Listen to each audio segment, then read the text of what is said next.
بسم اللہ الرحمن الرحیم۔ السلام علیکم۔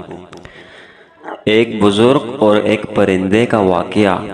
سامعین گرامی، راوی کہتے ہیں کہ ہماری ملاقات ایک بزرگ سے ہوئی۔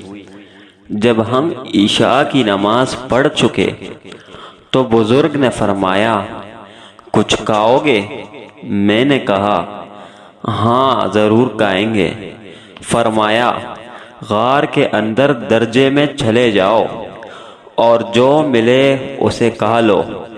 میں اندر گیا تو ایک پتھر پر اخروٹ، مکنقی، خرنوب، سیب، انجیر وغیرہ یہ سب چیزیں ایک ایک طرف رکھی ہوئی پائیں۔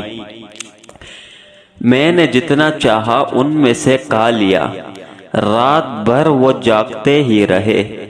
جب سحر کا وقت ہوا تو انہوں نے نماز وتر ادا کی، پھر جو کچھ موجود تھا اس میں سے کھایا اور بیٹھے رہے، یہاں تک کہ صبح فجر کی نماز ادا کی اور بیٹھے ہی بیٹھے سو گئے، حتیٰ کہ آفتاب طلوع ہو کر بقدر 2 نیزوں کے بلند ہو گیا تو کھڑے ہوئے اور وضو کر کے غار میں داخل ہوئے۔ میں نے دریافت کیا کہ یہ میوہ کہاں سے آتا ہے؟ اس سے اچھا تو میں نے کبھی نہیں کھایا۔ فرمایا، یہ تم آنکھوں سے دیکھ لو گے۔ اتنے میں ایک پرندہ آیا جس کے دونوں بازو سفید اور سینہ سرخ اور گلا سبز تھا، اور اس کی چونچ میں منقی اور پاؤں کے بیچ میں اخروٹ تھے۔ اس نے منقی کو منقی پر اور اخروٹ کو اخروٹ پر رکھا۔ جب اس کے پروں کی آہٹ سنی تو فرمایا کہ تم نے دیکھ لیا؟ میں نے کہا، ہاں میں نے دیکھ لیا۔ بزرگ نے فرمایا، یہی وہ پرندہ ہے، میرے پاس یہ چیزیں لاتا ہے تقریباً 30 سال سے۔ میں نے پوچھا، دن میں کتنی بار آتا جاتا ہے؟ بزرگ رحمت اللہ علیہ نے فرمایا، دن میں 7 بار۔ میں نے حساب کیا تو 15 بار آیا اور گیا۔ میں نے ان سے ذکر کیا تو فرمایا، تمہارے واسطے 1 بار زیادہ لاتا ہے، اور ان کا لباس ایک چھال کا تھا جو کیلے کے مثل تھا۔ میں نے پوچھا، یہ کہاں سے آپ کے پاس آتا ہے؟ بزرگ رحمت اللہ علیہ نے فرمایا، یہی پرندہ عاشوراء کے روز 10 ٹکڑے اس چھال کے لاتا ہے۔ میں اس کا کرتا یا پاجامہ بنا لیتا ہوں۔ ان کے پاس ایک سوا بھی تھا جس سے وہ چھال سیلتے تھے، اور وہی پٹی پرانی چھال کے ٹکڑے ان کے نیچے بچھے ہوئے تھے، اور ان کے پاس ایک پتھر تھا جس میں پانی ڈال کر اس کا پانی بالوں پر ملا جاتا تو بال اکڑ جاتے۔ سامعین گرامی، ایک دن میں ان کے پاس بیٹھا ہی تھا کہ 7 آدمی ان کے پاس آئے جن کی آنکھیں لمبائی کی جانب پھری ہوئی تھیں اور سرخ تھی، اور ان کا لباس ان کے بال ہی تھے۔ مجھ سے فارسی میں فرمایا، ان سے نہ گھبراؤ، یہ ایک مسلمان جنات ہیں۔ ایک جن نے سورہ طٰہٰ بزرگ رحمت اللہ علیہ کو سنائی، اور دوسرے نے سورہ فرقان، اور ایک نے سورہ رحمان کی کچھ آیتیں بزرگ رحمت اللہ علیہ سے سیکھی۔ پھر وہ چلے گئے اور میں نے اس کو اکثر سجدے میں ایک دعا پڑھتے سنا، اور وہ بزرگ اس دعا کو بلند آواز سے پڑھتے تھے۔ میں نے کہا، آپ یہ دعا کس سے سیکھی ہے؟ فرمایا مجھے اس کا الہام کیا گیا۔ ایک رات میں یہ دعا پڑھ رہا تھا کہ میں نے ایک ہاتف کو کہتے سنا کہ جب تم یہ دعا مانگو تو بلند آواز سے پڑھنا تو یہ دعا قبول ہوگی۔ سامعین گرامی، راوی کہتے ہیں کہ میں اس بزرگ رحمت اللہ علیہ کے پاس 24 روز تک رہا۔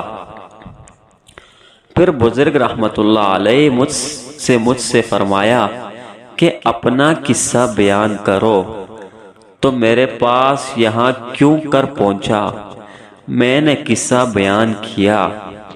بزرگ رحمت اللہ علیہ نے فرمایا اگر تیرا یہ قصہ پہلے ہی مجھے معلوم ہوتا تو میں تجھے اپنے پاس اتنے دنوں تک نہ رہنے دیتا، کیونکہ تو نے اپنے ساتھیوں کو پریشان کیا، انہی تاخیر کے سبب سے ندامت ہوگی۔ تمہارا ان کے پاس لوٹ جانا میرے پاس ٹھہرے رہنے سے اچھا ہے۔ میں نے کہا میں راستہ نہیں جانتا۔ بزرگ رحمت اللہ علیہ خاموش رہے۔ جب زوال کا وقت آیا تو انہوں نے فرمایا چلو اٹھو۔ میں نے کہا مجھے کچھ نصیحتیں کیجیے۔ بزرگ رحمت اللہ علیہ نے فرمایا ادب سیکھو اور بھوکا رہنا اختیار کرو۔ مجھے امید ہے کہ تم قوم سے مل جاؤ گے۔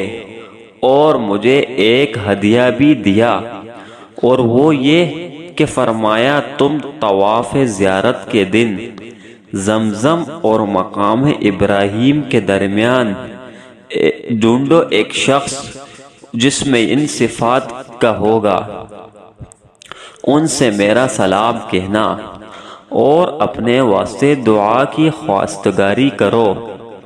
پھر وہ مجھے لے کر غار سے باہر نکلے۔ دیکھا تو ایک درندہ غار کے دروازہ کے باہر کھڑا ہے۔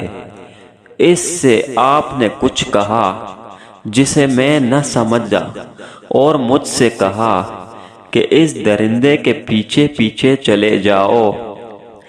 جب وہ درندہ کھڑا ہو جائے تو اپنے سیدھے بائیں طرف دیکھنا، تمہیں راستہ مل جائے گا۔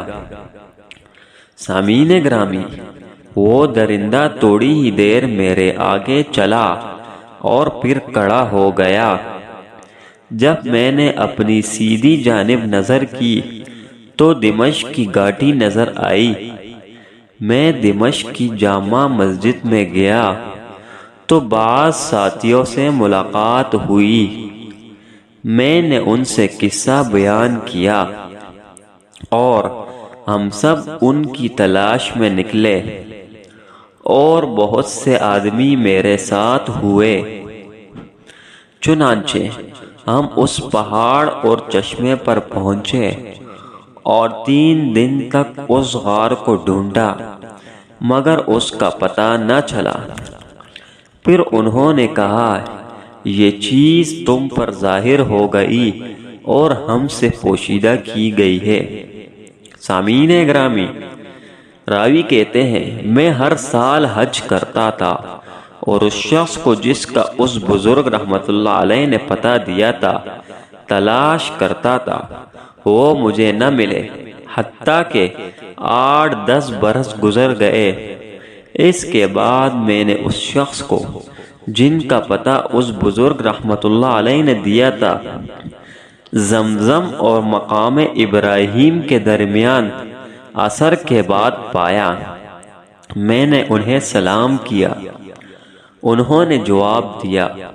میں نے عرض کیا کہ آپ میرے لیے دعا فرمائیں۔